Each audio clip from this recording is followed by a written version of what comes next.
Hoy, alam niyo bang ang mga paninda ni Kanor na pandesal ay marurumi? Ay, totoo ba yan, Mars? Kadiri naman. Oo nga, ang dumi talaga. Narinig ko na naman sina Aling Linda na pinag-uusapan ng paninda mo na marumi daw pa. Gusto ko na silang patulan pa. Hayaan mo na sila anak, malinis naman ang gawa natin. Hayaan mo sila anak, hanggat kaya mong magtimpi ka lang dahil wala tayong mapapala sa kanila.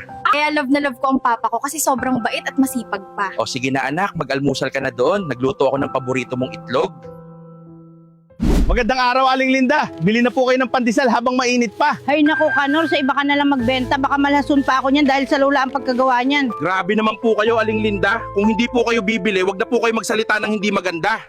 Boss, bili na po kayo ng pandesal, bagong gawa lang po ito at mainit pa. Saktong-sakto, Kanor, kanina pa kita hinihintay, papakyawin ko na lahat yan para may almusal ang mga trabahador ko. Maraming salamat, boss, ang bait mo talaga. Lagi mo kaming pupuntahan dito, Kanor. Alam mo naman na paborito namin yung pandesal mo. Wow, bakit nakangiti ang papa ko na yan? Ang saya ko kasi ngayon, nak, dahil pinakyaw ang mga paninda ko. Deserve mo yan pa dahil masarap talaga ang paninda mong pandesal. Hayaan mo pa, darating ang araw na magkakaroon tayo ng sariling panaderya.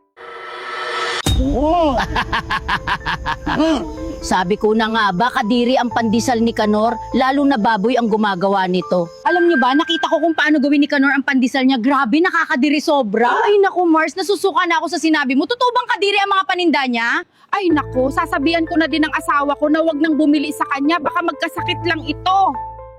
O Kanor, kung bebentahan mo ako, wag na. Kasi nakita kita kung paano mo gawin yung pandesal. Oo. Kadiri, sobra. Diyos ko, nasisikmura pa kaya ni Kanor pinaggawa niya.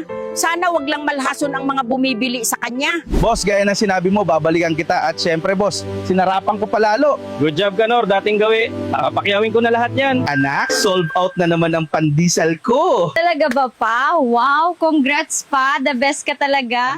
Anak, sapat na siguro lahat ng naipon ko para makapagpatayo ng sariling panaderya. Matagal ko na kasing pangarap yun, nak eh. Opo pa, sapat na talaga po yan. Hindi ako makapaniwala na may ganitong blessings na dadating sa atin. Kaya proud na proud ako sa'yo pa. Welcome to Mang Kanor Breads. Unang langhap, ramdam agad ang sarap. Mars, alam mo ba na nakapagpatayo na ng sariling panaderya si Kanor kahit na nakakadiri ang pandesal niya? Ha? Hindi talaga? Ay, totoo ba, Mars? Tignan mo nga naman, dahil sa dami niyang nabudol sa kadiring pandesal na yan, akalain mo nga naman.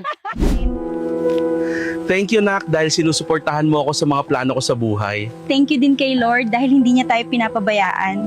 Ano ka ba naman pa? Syempre naman lagi akong nakasuporta sa'yo dahil ikaw na ang pinaka the best papa in the world.